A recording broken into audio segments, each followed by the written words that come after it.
Papaaraw po kami ngayon, guys. Yan, paaraw tayo.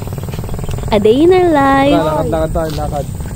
A day in our life po dito sa province. Sobrang presko talaga sa probinsya. Ano, Ray? Yan. Yan, papaaraw kami. Picture na nakalak yun. Cellphone ko, baka manakaw. Minsan lang tayo masikatan ng araw kasi pag nasa Manila tayo, lagi tayong nasa opisina. Sarap. Sarap, no? Ang lasatan. At tanong yan. Ang lasa. Sa Manila, walang ganito. Puro bahay kasi.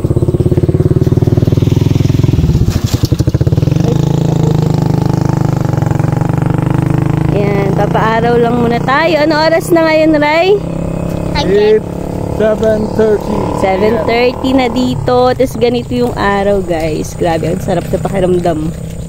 Kala ko sabihin mo, sarap lang. Makita mo yung mga farmers natin. Asan? Ayun, Okay, ito yung... Andun yung mga farmers natin, guys. Farmers natin. Natin, hindi po namin trabahador to.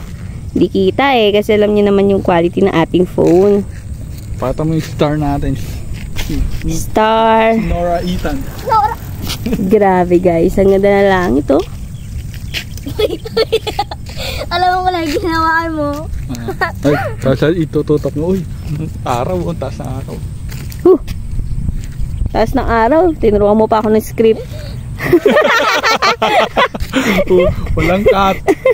Walang cut, walang cut. Videoan ka pa naglalakad. Grabe. Lakad yun, Ethan. Tan, lakad yan ng mayo mo.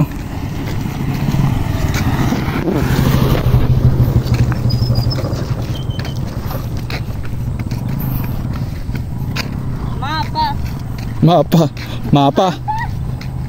Kanta yun, di ba, Ethan? Mapa. Wala tumurik.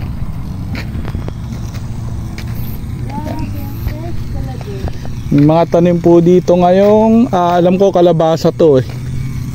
Yan. Yan, kalabasa.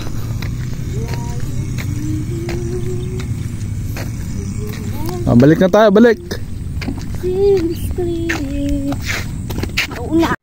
At dito nga sa part na to, guys, magpapaaraw tayo ng likod kasi puro lamig na yung likod natin, kaya ang sarap pagka dumadampi yung sikat ng araw sa likod. Kaya sabi ko kay Longlong i-try niya din kasi para yung lamig-lamig sa likod niya mawala, dahil kapag iba talaga pagka yung araw sa probinsya yung Ganda ng araw, oh. Ay, ano yun?